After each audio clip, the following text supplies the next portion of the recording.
Hey everybody, Ali Craig here, and on this week's episode of 7 Seconds for the Neurohuman Branding Academy, we're actually talking about the power of the handshakes. When was the last time you actually did a handshake? Sometimes you don't know, but when you stop and you actually can recall that instance, it's a pretty distinctive instant, and especially in the moment. How many times do you feel that handshake? That's the death grip. It's like, really, people, that doesn't actually work. The truth is that the whole idea behind the handshake is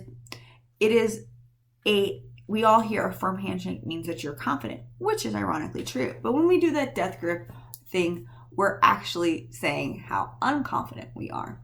Here's how that plays the 7 seconds.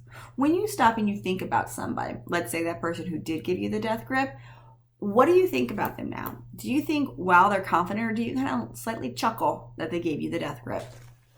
The truth is, for many of us, we don't consciously recognize what that says, but we subconsciously do. When we start thinking about that person and we think about how our feelings are, most of the times our feelings are slightly skewed versus, well, what if they would have just given us a normal handshake? Or what about those cold, wet handshakes? Those are icky too.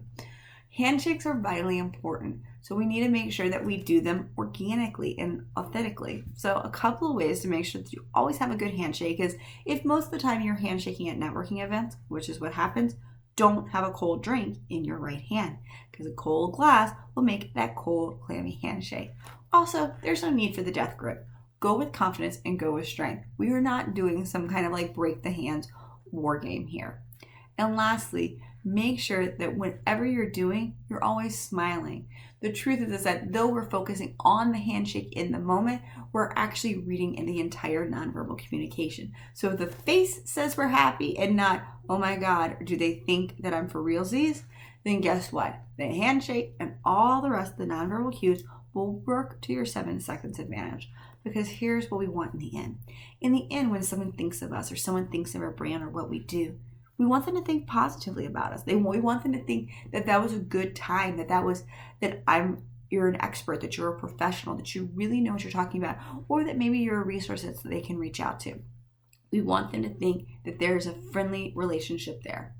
And to do that, there's a balance between power and being put on.